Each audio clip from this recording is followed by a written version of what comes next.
Assalamualaikum warahmatullahi wabarakatuh.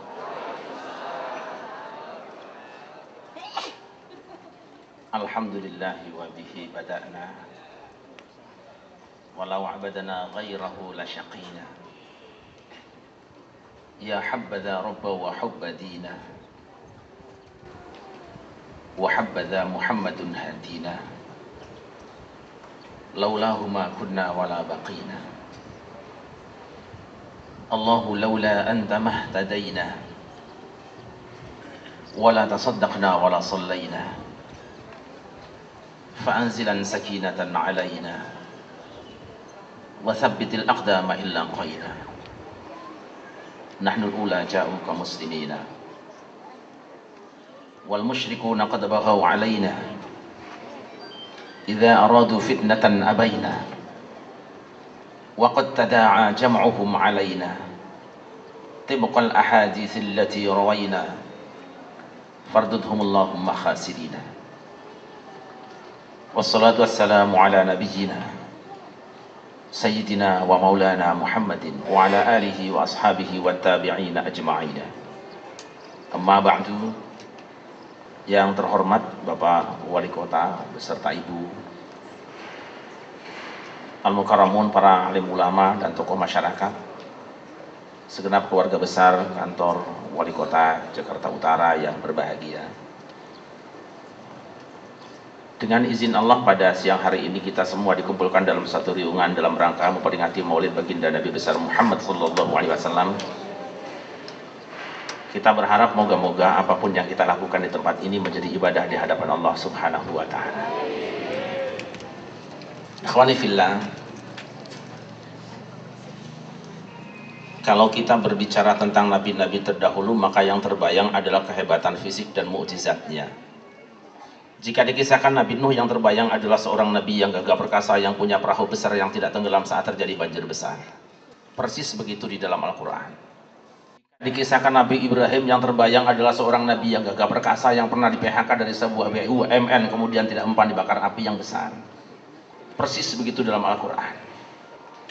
Jika dikisahkan Nabi Sulaiman, yang terbayang adalah seorang nabi yang gagah perkasa, yang banyak istrinya, banyak hartanya, banyak kekayaannya, bisa berbicara dengan segala binatang, bisa berjalan secepat angin, dan punya pasukan bangsa jin. Persis begitu di dalam Al-Quran. Jika dikisahkan Nabi Musa, yang terbayang adalah seorang nabi yang gagah perkasa, yang pernah melakukan tawuran saat masih muda, punya tongkat yang bisa berubah menjadi ular, bisa pancarkan 12 mata air, dan bahkan bisa belah lautan. Persis begitu dalam Al-Quran. Jika dikisahkan Nabi Isa, yang terbayang adalah seorang nabi yang tidak sempat menikah, bisa menyembuhkan macam-macam penyakit, bisa mengobati orang kesurupan, bahkan bisa menghidupkan orang yang telah mati. Persis begitu di dalam Al-Quran. Tetapi jika dikisahkan Kanjeng Nabi Muhammad sallallahu alaihi wasallam, bukan ini yang terbayang dalam benak kita. Tidak diceritakan dalam Al-Quran seorang Muhammad membawa perahu. Tidak ada satu ayat pun membicarakan bahwa Muhammad bawa tongkat ataupun bawa api. Mengapa? Karena dua sebab. Yang pertama, karena mukjizat nabi-nabi terdahulu itu bukan sesuatu yang istimewa bagi umat Nabi Muhammad sallallahu alaihi wasallam. Kalau Nabi Nuh punya perahu besar yang bisa ngambang saat terjadi banjir besar, tidak aneh dengan umat Nabi Muhammad. Karena umat Nabi Muhammad perahunya bukan cuma ngambang di atas air, bahkan perahu umat Muhammad bisa tenggelam ke dasar samudra, bahkan juga bisa melayang di udara. Kalau Nabi Sulaiman bisa berbicara dengan segala binatang, tidak aneh dengan umat Nabi Muhammad. Kenapa? Karena tukang-tukang burung di pasar pramuka bisa komunikasi dengan burung-burung dagangannya. Saya bilang, kalau cuma ngobrol dengan burung, tidak usah tukang burung. Umumnya ibu-ibu dewasa juga mengerti bahasa burung. Bahkan satu informasi menyebutkan ada di antara mereka yang bisa menghidupkan burung mati. Jangan ngeres mas, ini hujan. Jangan ngeres mas. Kalau Nabi Sulaiman bisa berjalan satu hari sama dengan satu bulan, yang itu kira-kira 300 km, tidak aneh dengan umat Nabi Muhammad. Kenapa? Karena Habibie bisa menciptakan pesawat terbang kecepatannya 1 jam 1500 km. Andai kata Nabi Sulaiman hidup sampai sekarang, dia akan berkata, ya Allah, aku minta pensiun jadi seorang nabi di tengah umat Muhammad. Kenapa? Karena Habibie lebih hebat dibandingkan dengan aku. Aku terbang sendirian, sedangkan Habibie terbang bisa rombongan. Kalau Nabi Sulaiman punya pasukan bangsa jin, tidak aneh dengan Nabi Muhammad. Karena pasukan Nabi Muhammad bukan cuma bangsa jin, tetapi pasukannya adalah para malaikat. وَلَقَدْ نَصَرَكُمُ اللَّهُ بِبَدْرٍ وَأَنْتُمْ أَذِلَّةٌ فاتقوا الله لعلكم تشكرون إذ تقول للمؤمنين ألن يكفيكم يمدكم ربكم بثلاثة آلاف من الملائكة منزلين.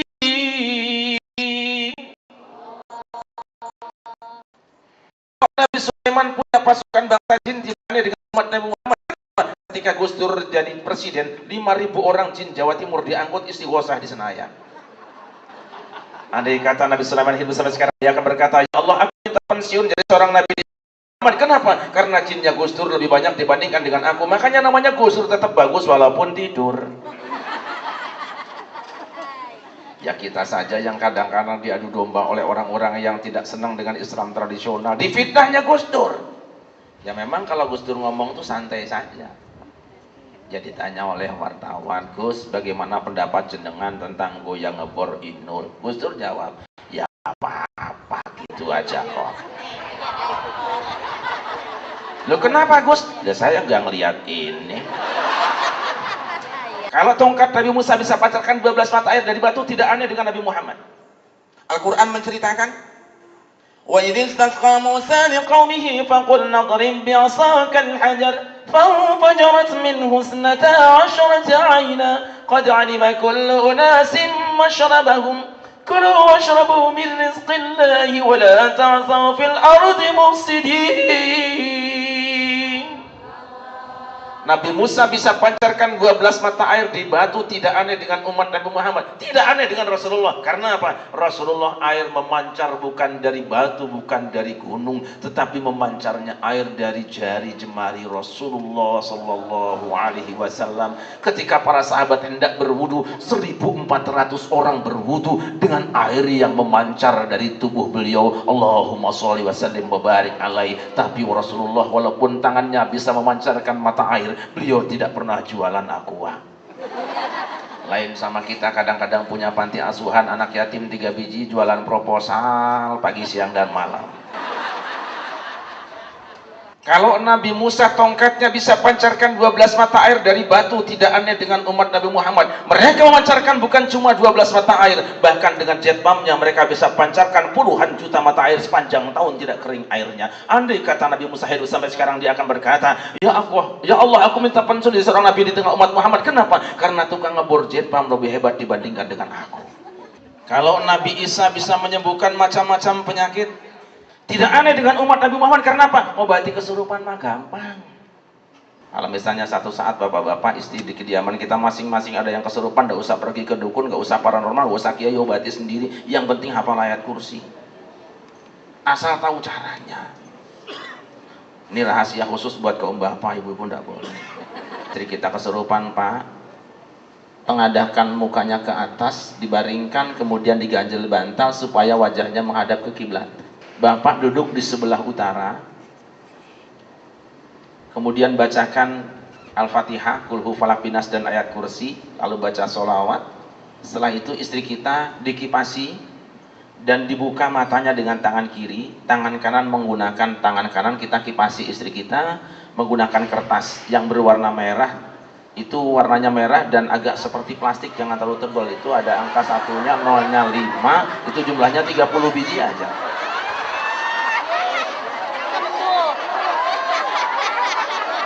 Tapi kertas itu masih bisa diganti sebetulnya, diganti dengan plastik yang ukurannya kira-kira seukuran KTP dengan 3 huruf rojaknya. Hurufnya hanya 3A, T. Nah itu dia.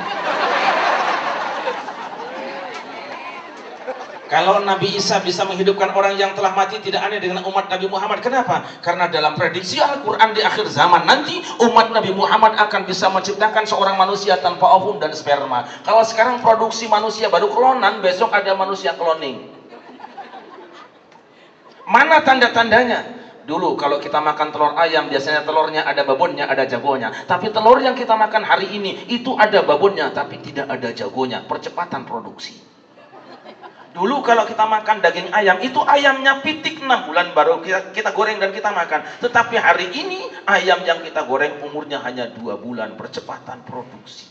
Dulu kalau kita punya menantu 1 tahun paling cepat baru punya cucu, tapi hari ini ada yang punya menantu 2 minggu udah lahiran cucu. Percepatan produksi. Ada yang begitu nggak di sini? Ada yang begitu nggak di utara? Yang mana? Maklum kata orang Sunda, ya nama zaman para bola lo bapak rawan jebol di heula. Nek cara orang Jawa akeh kacang-kacang kedele, akeh wong wedok nganggo kutang ketok udele. Yang pertama, mukjizat Nabi terdahulu bukan sesuatu yang istimewa untuk umat Muhammad. Yang kedua, karena mukjizat nabi-nabi terdahulu tidak membawa hasil yang besar untuk mengumpulkan umatnya. 950 tahun Nabi Nuh berdakwah, dia punya perahu yang sangat besar. Tapi apa yang terjadi? Ujung-ujungnya umatnya dikeremkan di depan matanya. Kenapa? Karena ketika dia berdakwah, ia didemo, ia dicaci maki, ia diingkari, ia dihina, ia pun tersinggung, lalu beristighosah mohon kepada Allah. Rabbi la tadhar 'alal ardi minal kafirin dayyara innaka in tadharhum yudillu 'ibadaka wa la yalidu illa fajiran kaffara. Ya Allah, jangan engkau sisakan manusia kafir gentayangan di muka bumi ini, sebab kalau masih ada orang kafir, nanti mereka akan melahirkan generasi yang kafir dan fajir pula. Hancurkan ya Allah. Setelah 950 tahun Nabi Nuh naik di atas perahu, umatnya tempat berdakwah dikeremkan persis di depan matanya, dan ia menikmati pemandangannya.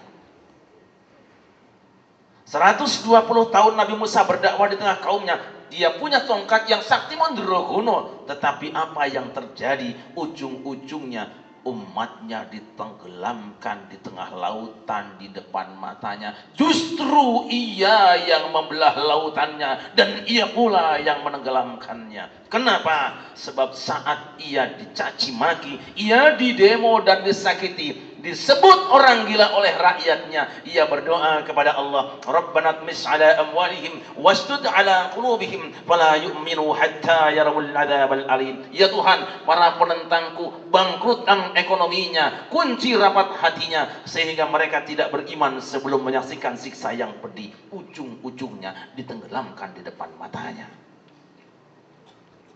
33 tahun Nabi Yunus berdakwah, yang beriman cuma 2 orang. Kenapa yang beriman cuma 2 orang?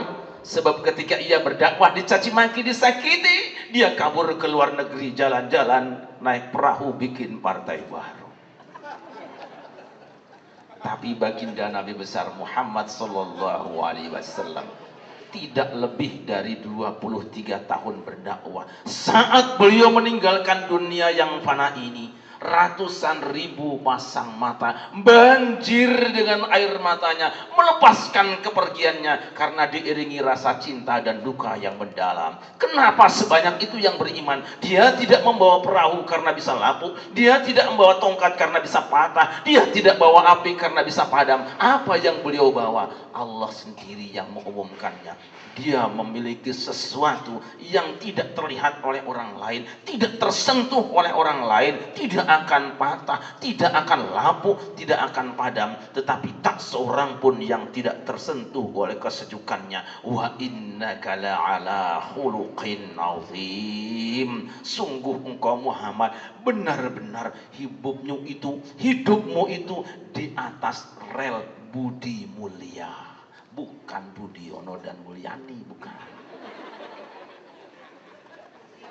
Hidupmu Muhammad berada di atas rel akhlak yang agung, yang menyatakan keagungan budi pekerti Rasulullah, bukan keluarganya yang mengumumkannya, bukan tim suksesnya yang berbicara, bukan satu partainya yang memberitahukan keagungan Muhammad. Allah Subhanahu wa taala yang menciptakannya. Tidak ada rekayasa dan dusta di sini.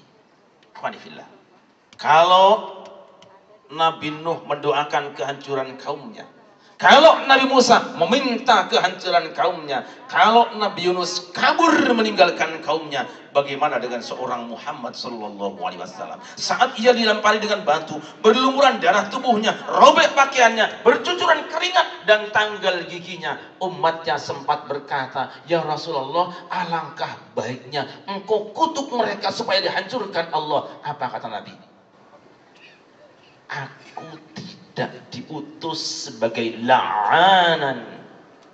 Saya diutus Allah bukan sebagai tukang kutuk, tapi aku diutus da'iyan wa rahmatan. Aku dikirim di tengah kamu sebagai penyeru dan wujud kasih sayang Tuhan. Lalu apa yang akan disampaikan Rasulullah untuk kaum yang durjana ini? Beliau tengadahkan tangannya ke hadapan Allah. Allahumma hdi qaumi fa innahum la ya'lamun. Allahumma ighfir li qaumi fa innahum la ya'lamun. Ya Tuhan, bimbing masyarakatku, mereka orang-orang bodoh, tidak tahu informasi yang sebenarnya. Ya Tuhan, maafkan kesalahan mereka, mereka tidak tahu yang sebenarnya, tidak tahu kebenaran. Pak Wali di demo yang nyebut orang gila, doain aja. Doanya cukup dua. Kalau mengerti, mudah-mudahan segera mengerti dan diampuni Allah. Kalau nggak ngerti juga, biar Allah yang hukum.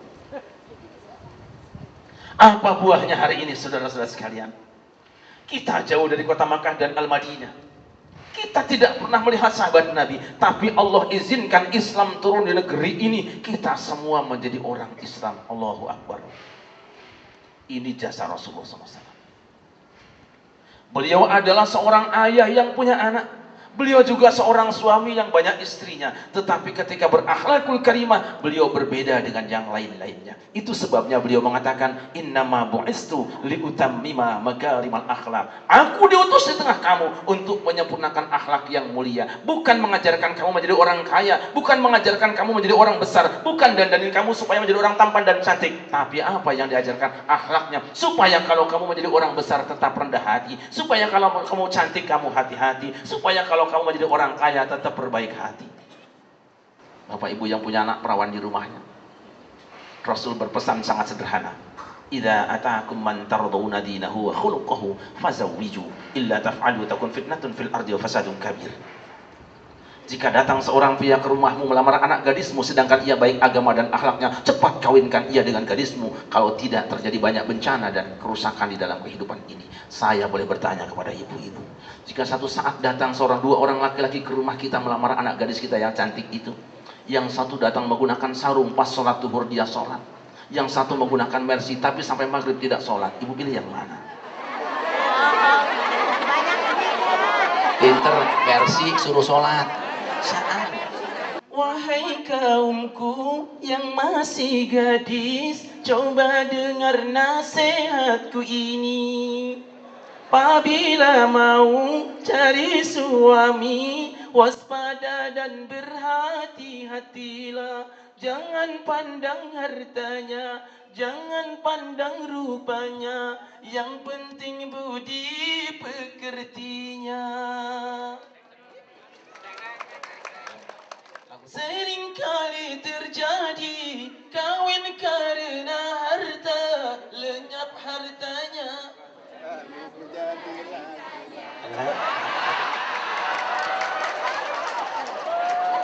Jangan pula kau kawin karena tampan rupanya, akhlak dan hati. Banyak yang jatuh cinta. Lagunya Elvis Presley tahun 70, 73 sudah ada, 71 sudah ada Begadang, 72 Penasaran, 73 Musik, 74 Rupiah, 76 Darah Muda, 78 Gitar Tua. Lagu apa Ustaz gaul?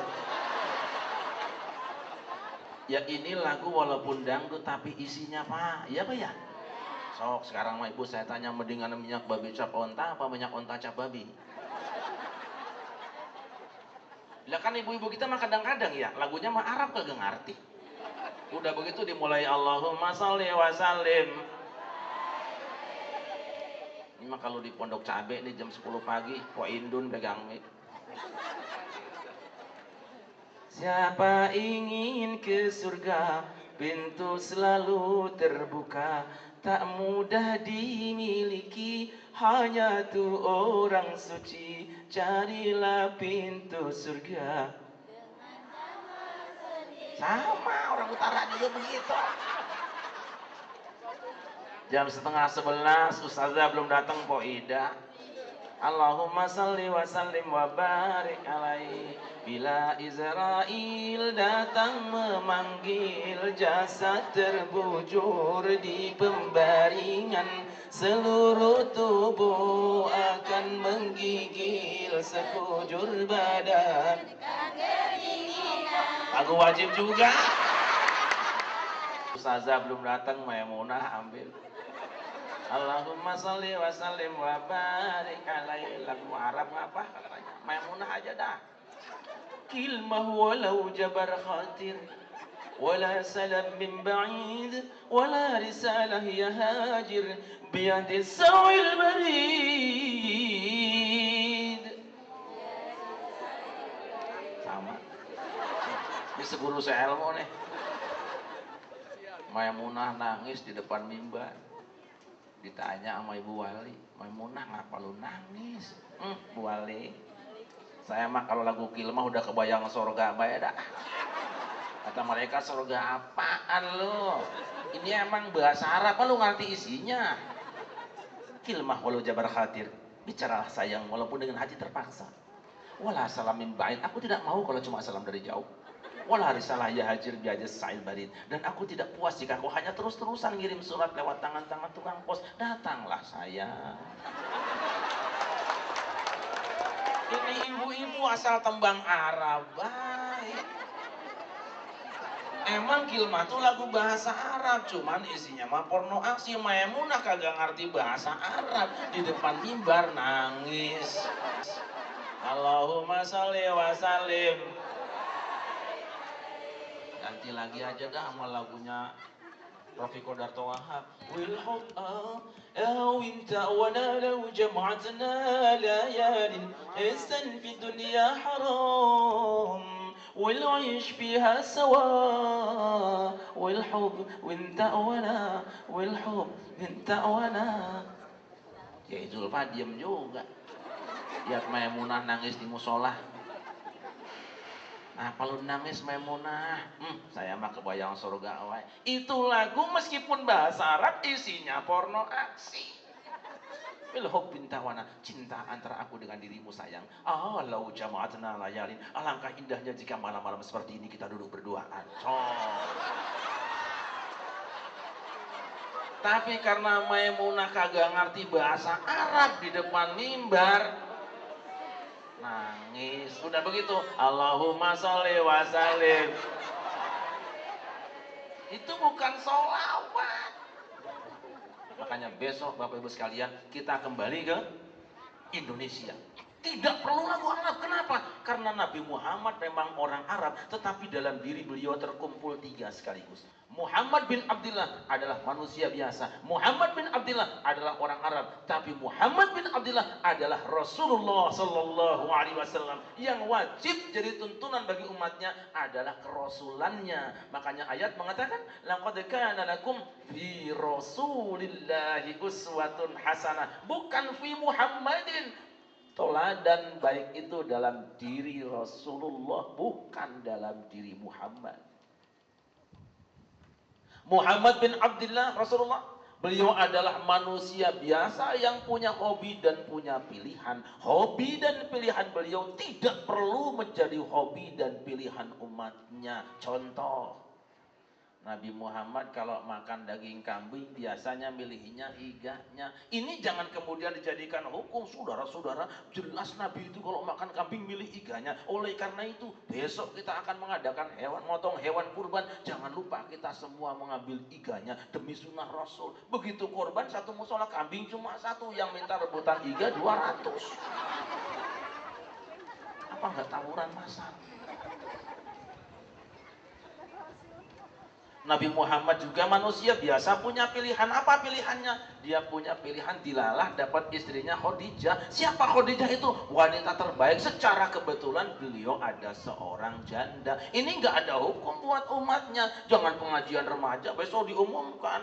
Saudara-saudara, jelas menurut hadis ini bahwa Nabi Muhammad itu yang pertama kawin dengan janda. Oleh karena itu para pemuda wajib kawin sama janda. Walah ya rugi.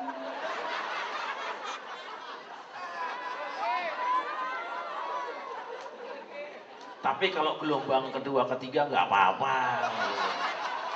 Orang Jakarta Utara tuh pinter, punya istri lebih dari satu, tapi ngakunya satu. Apa? Satu A, satu B, satu C. Wah. Nabi Muhammad itu orang Arab, maka tidak akan lepas dari lingkungan Arabnya. Tampilannya tampilan Arab, pakaiannya juga pakaian Arab. Beliau menggunakan gamis yang panjang, menggunakan udeng-udeng. Kenapa? Karena disesuaikan dengan iklimnya. Kalau panas yo panas ya ora rameran, ya nadem yo cepet menanan. Maka pakaiannya disesuaikan. Ini tidak perlu jadi hukum bagi orang di luar Arab. Lagian orang Arab mah cocok ya Bu ya. Badannya tinggi, hidungnya mancung, duitnya banyak, pakai udeng-udeng gamis, pas banget. Ini mau udah badan pendek, hidung pesek, kepala bunder, duit dikit, udeng-udeng, betul korek. Makanya saya tampil sekarang selalu dengan menggunakan tampilan Indonesia. Saya ingin mengatakan inilah Indonesia.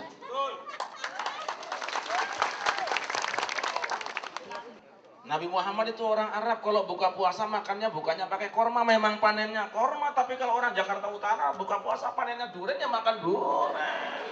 Gitu aja kok. Udah begitu Nabi makannya 3 jari, emangnya dimakannya juga korma. Lah kalau bubur kacang 3 jari kapan dapatnya? Betul apa tidak? Ayo kita bangga sebagai Indonesia. Untuk menjadi seorang Islam yang baik tidak perlu berwajah Arab, tidak perlu menggunakan minyak Arab, dan tidak perlu berbahasa Arab terus-terusan. Kadang-kadang orang nggak ngerti bahasa asing, tapi kita pamer bahasa asing. Indonesia ini sekarang sudah dijajah dengan aneka bahasa, hampir habis bahasa Indonesia. Ini pengkhianatan terhadap anugerah Allah. Kalau orang dari Arab pulang ngomongnya Arab melulu. Dari mana anu Ustadz? Ijtima, alah kumpulan mas, kangelan temen si ijtima. Dari mana acara iftar jama'i, alah buka bersama, bisa kangelan temen lah. Badai ka mana Kang? Liko maftu, pertemuan terbuka, saya teringat tuh. Saking nggak ngertinya bahasa asing dipakai-pakai di daerah, itu ketipu orang tua. Di kampung saya ada orang yang anaknya pulang dari Jakarta. Ibunya digunakan pakai bahasa sini singkatan, nggak ngerti. Ditanya, kowe iki nang Jakarta mau gawe apa to Nak? Alhamdulillah mbok kula niki teng Jakarta nggih ndamel kepenak wong tamu niki akeh wong lanang, kula menggawe kepenak orang meneh wong liya iku menggawe nganggo muncul. Lah kowe kula ngangge kasur mah wah empuk nek ngono ya. Lah iku arane kowe mau gawe nang Jakarta dadi apa iku? Nek tiyang riko niku mah nyebut kula niku, saya ini di sana disebutnya WTS, kata ibunya. Alhamdulillah.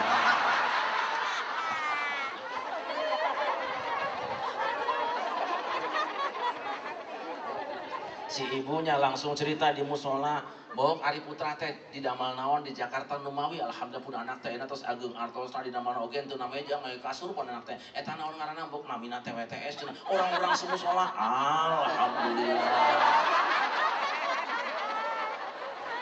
Makanya jangan menggunakan bahasa yang gak dipahami, menggunakan bahasa sendiri. Bangsa Indonesia diberi kemuliaan oleh Allah yang tidak diberikan kepada bangsa manapun. Tetapi kenapa kita jatuh dalam kehinaan? 2 sebab. 1, kurang bersyukur. Mana kurang syukurnya? Dulu kita punya pohon talas. Talas mah daunnya bisa gunakan untuk mepes, batangnya bisa disayur, ubinya bisa digunakan kolak dan digoreng. Antorium silahkan makan.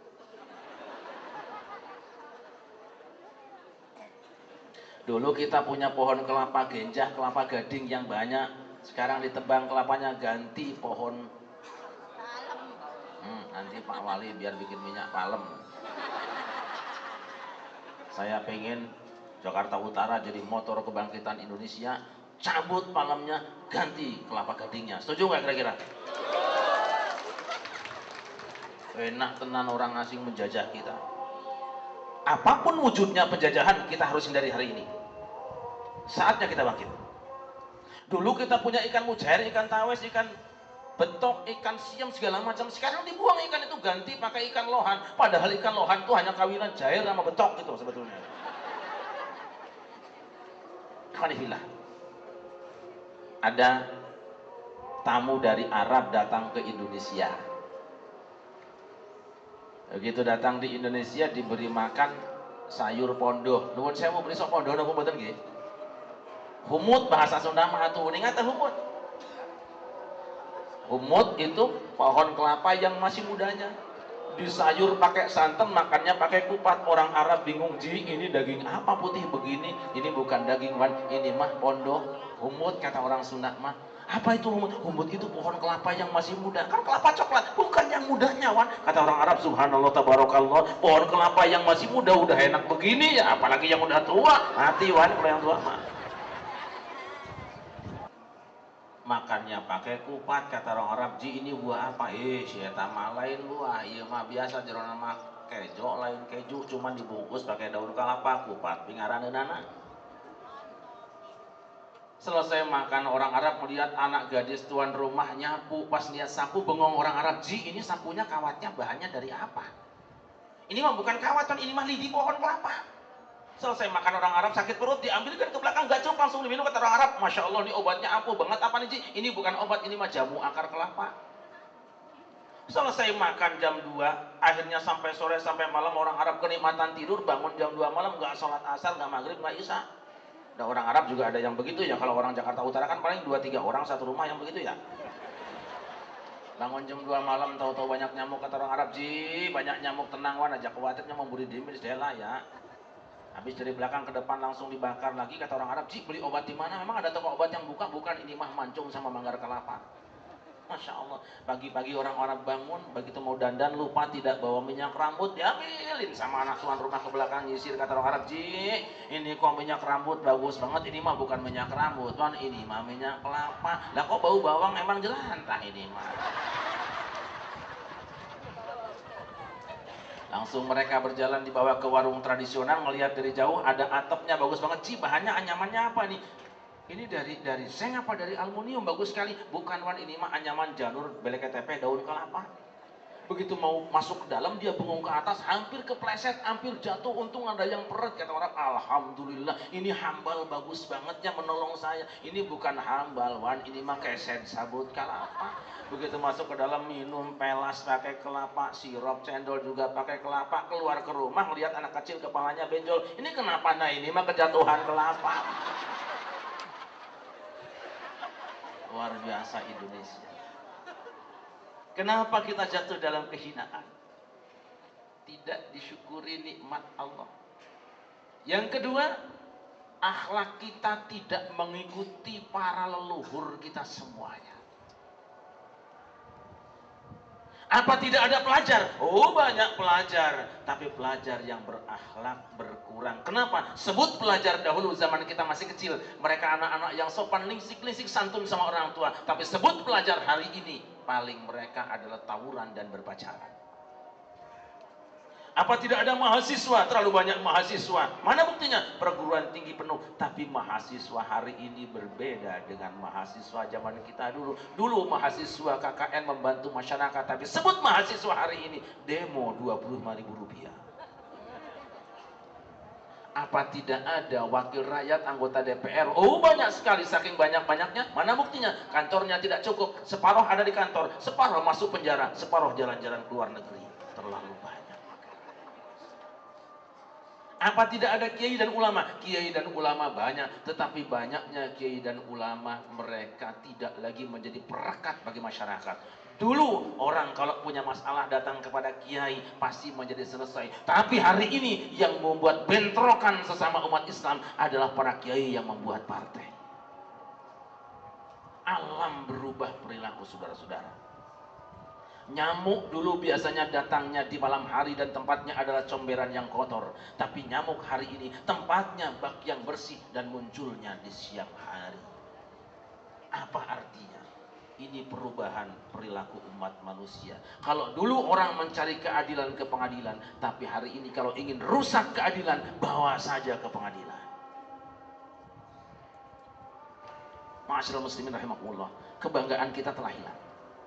Dan yang ketiga, kita tidak bangga dengan prestasi dan tidak mengikuti para leluhur dalam berbuat kebajikan. Ayo kita sebut prestasi hari ini. Bagi mereka yang berangkat naik haji pasti akan menemukan tempat sa'i 2 lantai dan sekarang 4 lantai. Siapa yang merancangnya? Perancangnya adalah Soekarno, Presiden pertama Republik Indonesia. Ada satu kebanggaan, selama orang naik haji, selama itu pula Bung Karno dapat pahalanya. Mengapa kita mencaci maki kekurangannya? Tidak pernah sadar akan jasa-jasanya. Kalau orang yang naik haji sekarang akan menyaksikan adanya terowongan yang sangat banyak mengakses Masjidil Haram, sehingga orang kalau akan ke Masjidil Haram dengan mudah akan sampai dan tidak kepanasan. Tahukah siapa yang merancangnya? Yang merancangnya adalah Soeharto, Presiden kedua Republik Indonesia. Selama orang naik haji dan berjalan lewat terowongan, pemilik gagasannya akan banjir pahala di hadapan Allah. Mengapa kita mencaci maki kekurangannya walaupun telah meninggal dunia dan tidak pernah sadar akan jasa-jasanya? Orang Jakarta naik haji ke Arafah, sekarang banyak pohon-pohon yang mulai rindang. Siapa yang menanamnya? Dia adalah Ali Sadikin, Gubernur DKI Jakarta. Ikhwanifillah. Orang Itali boleh bangga dengan gitarnya, tapi tahukah yang menggunakan ngebor adalah Indo dari Indonesia? Orang Jerman boleh bangga dengan komputernya, tapi yang bisa menggunakan korupsinya kan DPR di Indonesia. Apa yang tidak ada? Mungkin kita para ulama sekarang bangga dengan ulama-ulama Timur Tengah yang kitabnya berdatangan di Indonesia. Ada Syekh bin Baz, ada Syekh Musaimin, dia adalah mufti kerajaan Saudi Arabia. Tahukah kita dan pernah mendengarkah kita ada ulama yang merupakan bintang di Masjidil Haram? Dia adalah Sayyidu Ulama'il Hijaz, junjungannya ulama Makkah dan Madinah. Siapa dia? Dia adalah Syekh Nawawi Al-Bantani, orang Banten dari Indonesia. Kalau sekarang kita bangga dengan Syekh Muhammad Nasiruddin Al-Albani, seorang pakar hadis abad ini. Tapi pernahkah kita mendengar ada ulama yang memiliki sanad sampai Rasulullah? Dia bukan orang Timur Tengah, meskipun tinggal di Timur Tengah. Dia adalah Syekh Yasin Al-Padani, orang Padang, Sumatera Barat. Kalau orang berbangga sekarang dengan para dai yang dikirimkan dari Timur Tengah, pernahkah kita mendengar bahwa Islamnya masyarakat Tanjung Pengharapan di Afrika Selatan adalah oleh Syekh Yusuf Al-Makassari dari ujung pandang Indonesia? Kalau orang bergaya hebat katanya benderanya bergambar pedang, pernahkah mereka berani turun di Sarajevo? Satu-satunya orang yang berani turun di Sarajevo adalah Soeharto, Presiden Indonesia, ketika meresmikan masjidnya di sana. Apa kekurangan kita? Tapi kita tidak bangga dengan budaya sendiri. Maka lewat peringatan Maulid ini mari kita bangkitkan keindonesiaan kita. Ibu-ibu di pengajian, berubahlah dengan lagu-lagu Indonesia. Tidak perlu dengan bahasa Arab. Ya sekali-kali boleh dengan bahasa Arab, tapi jangan kebangetan. Ibu-ibu ganti seragamnya besok. Jangan menggunakan pakaian model sekarang, model Iran. Kembali ke model Indonesia. Indonesia akan punya kebaya. Cantik sekali menggunakan kebaya. Ada 2 pahala ibu-ibu kalau besok pengajian pakai kebaya. Pertama, pahala menggembirakan pabrik batik Indonesia. Yang kedua, jalannya lama, jadi banyak pahalanya. Kaum bapak besok pengajian ganti lagi pakaiannya. Kalau kiainya biarin pakai sarung, pakai peci haji, pakai belangkon. Orang Indonesia yang aslinya, yang Jawa menggunakan belangkonnya, tapi yang Irian Jaya jangan menggunakan. Sabubar ibu-ibu. Menggunakan pakaiannya, tampil menjadi seorang ulama, boleh menggunakan surjan, boleh belangkon, boleh sarungan, boleh membawa keris, indah sekali. Begitu pengajian kaum bapak, tidak perlu semuanya lagu Arab, sekali-kali ganti lagunya Indonesia. Allahumma salli wa sallim wa barik alaihi. Hai manusia, hormati ibumu yang melahirkan dan membesarkanmu, darah dagingmu dari air susunya, jiwa ragamu dari kasih sayangnya. Dialah manusia satu-satunya yang menyayangimu tanpa ada batasnya. Boleh pengajian seperti itu? Boleh apa tidak? Daripada tadi udah bahasa Arab kagak ngerti. Ada juga ibu-ibu yang kenceng pagi-pagi manggilin orang Mang Kodir.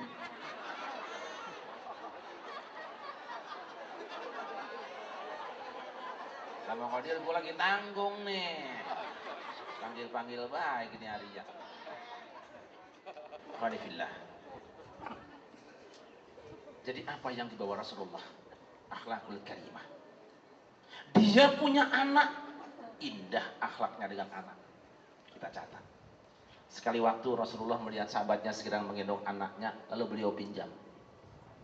Pas digendong, anaknya pipis di dada Rasulullah. Bapaknya marah, curi desia. Tenang loh. Kata Nabi, Mas, air kencing anakmu yang nempel di bajuku ini sekali cuci hilang. Tetapi bentakanmu yang masuk kuping anakmu dan menusuk hatinya sampai mati tidak akan pernah bisa dihilangkan. Bagaimana dengan kita? Kita mah kadang-kadang saking kesel sama anak, dasar anak setan lo ya. Apa anaknya emang emak juga belis? Sebagai seorang suami yang punya istri banyak, setiap hari hidupnya dalam kesejukan. Kenapa? Karena ketika istrinya marah, beliau adem hatinya. Mari kita bandingkan dengan suami kita di rumah. Wa kana idza ghadibat zawjatuhu wa da'a yadahu ala katfiha qala Allahumma ighfir laha dhanbaha wa adhhib ghaidha qalbiha wa a'idha minal fitan. Ketika istrinya marah, Rasul meletakkan tangan di atas pundaknya pelan-pelan, lalu ia berdoa kepada Tuhan, ya Allah, ampuni dosa istriku ini, hilangkan luka hatinya dan selamatkan ia dari berbagai fitnah dunia. Begitukah suami kita?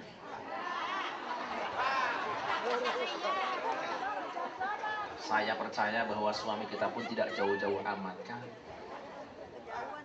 Kalau Rasul meletakkan tangan di atas pundaknya, suami kita juga pakai tangan bukan? Cuma tempatnya agak ke atas sedikit. Kalau Rasulullah meletakkannya pelan-pelan karena beliau sering berpuasa. Suami kita kan pemain badminton, maka meletakkannya cukup berenergi. Kalau Rasulullah, karena apa? Seorang suami tidak akan bisa santun pada istrinya kalau dia tidak merenungkan betapa menderitanya saat ia hamil dan melahirkan. Maka penting bagi saudara-saudara yang masih punya istri, yang masih muda dan masih akan melahirkan, tunggoni saat istrimu melahirkan, supaya engkau tahu betapa berjasanya ia di dalam hidupmu.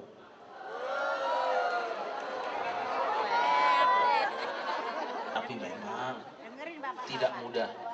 Makanya ada seorang yang mengadukan kepada Allah saat menyaksikan istrinya akan melahirkan. Tak tahanku melihat dia yang dicekam penderitaan. Dia mengeluh putus asa, tak tahan lagi menahan sakitnya. Tak tega, tak tega. Ya Tuhan, apakah dosanya sehingga Engkau mengazabnya?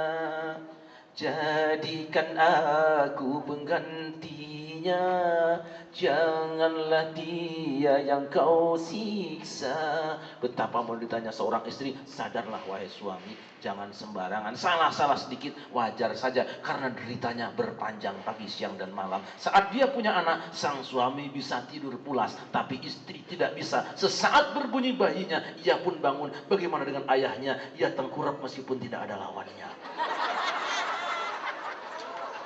Tapi memang yang namanya suami mah bagaimana istrinya juga sih.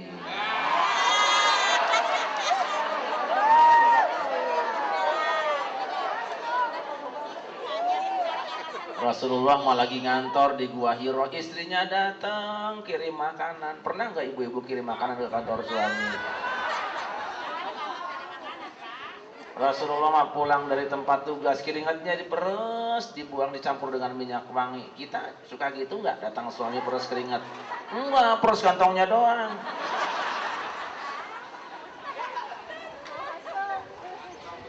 Kanifillah, terlalu panjang mungkin sambutan saya pada siang hari ini. Dah intinya mah, tadi saya ingat pesan Nabi, jangan kawinkan anak gadismu dengan orang yang kaya.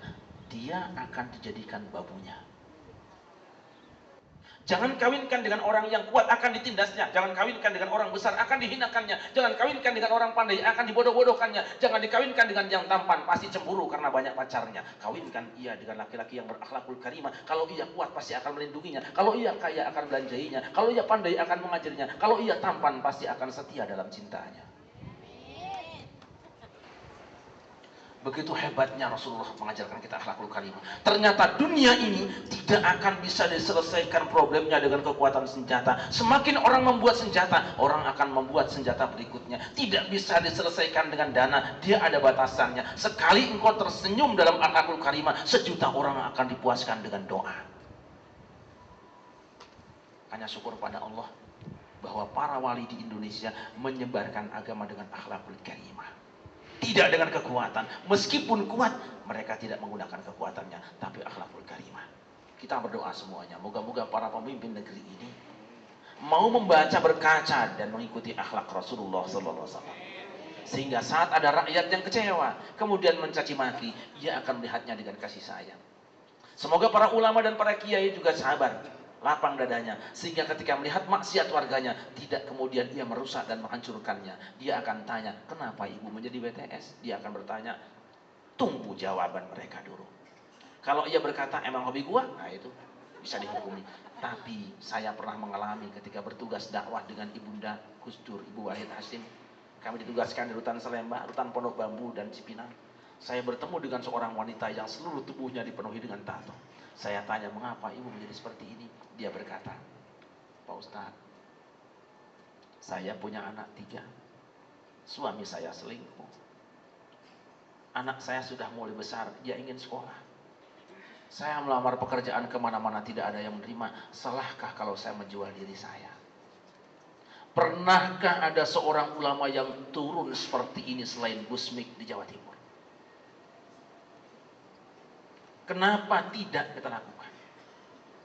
Selesaikan problemnya. Siapa tahu dengan cara itu ia mendapat hidayah dan lebih baik dari kita. Kita pun tidak tahu, jangan-jangan akhir hayat kita dalam kecelakaan, kita tidak tahu. Tapi orang yang banyak mencela orang lain, nanti oleh Allah akan dijadikan manusia tercela. Buktikan saja. Kaum pria dan kaum wanita bermusyawarahlah, bagi tugas. Seorang wanita yang baik yang mengerti kaumnya sendiri, ketika bertemu dengan seorang WTS, dia tanya kenapa, dia sebutkan problemnya, lalu katakan pada dia, baiklah ibu, jika memang engkau tidak bisa mencari makan, hartaku cukup banyak, nanti aku kirim. Jika anakmu tidak bisa sekolah, biayanya akan kubantu dan aku kirim. Jika engkau sampai sekarang tidak punya suami, saya kira suamiku masih bisa juga berbagi.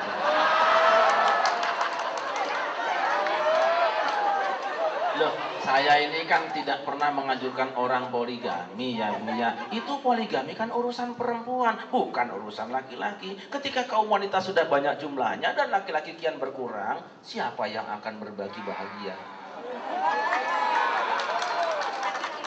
Kira-kira setuju apa enggak? Nah, yang begitu, yang tanya yang sono bukan yang sini. Artinya apa? Kita melihat problem, tidak mudah berdakwah itu. Masyarakat banyak masalahnya. Ketika dia jadi pencuri, jangan langsung main potong tangan, tanya dulu. Mungkin anaknya kelaparan di rumah, demi Allah. Kalau ini dituntaskan dengan cara bijaksana, tidak ada banyak masalah negeri ini. Saya ingin bahwa lewat maulid ini, Pak Wali yang akan memimpin langsung dengan para kiai. Bentuk gerakan pemuda. Anak-anak muda kita arahkan, anak-anak, berjalanlah kamu. Cari rumah-rumah orang yang tidak bisa makan dan tidak punya beras. Laporkan kepada para kiai di masjid-masjidmu, dan nanti para kiai sowan kepada Pak Wali Kota, sampaikan ada sekian ratus orang yang tidak bisa bayar kontrakan, ada sekian ribu orang yang tidak bisa makan. Lalu para karyawan oleh Pak Wali, kalian wajib berinfak di jalan Allah. Demi tegaknya negeri ini, kita bagi rata harta kita untuk mereka semuanya. Saya yakin Jakarta Utara akan berkibar di seluruh dunia. Pak Wali sudah menganggukkan kepala, dan artinya cuma satu kalau mengangguk, setuju. Bagaimana dengan para kiai? Pak Kiai siap? Saya mah hanya bagian terkecil dari hamba-hamba Allah. Ibu-ibunya siap juga? Bukan yang tadi loh Bu, bukan yang tadi. Kita mulai. Jangan terlalu ekstrim melihat kesalahan orang. Makanya Nabi salah satu sifatnya apa? Raufur Rahim, penyantun dan penyayang. Tidak tega menyakiti orang lain dan tidak rela melihat penderitaan orang lain. Moga-moga dengan peringatan Maulid ini Allah tumbuhkan kasih sayang dalam diri kita kepada semua makhluk Allah, sehingga mereka akan mendapatkan hidayah menuju jalannya lewat kita semua. Dan kelak yaumul qiyamah Rasul akan memanggil kita, engkau adalah bagian dari hidup. Allahumma sholli wa sallim wa barik alaihi. Hasbunallahu wa ni'mal wakil. Wassalamualaikum warahmatullahi wabarakatuh.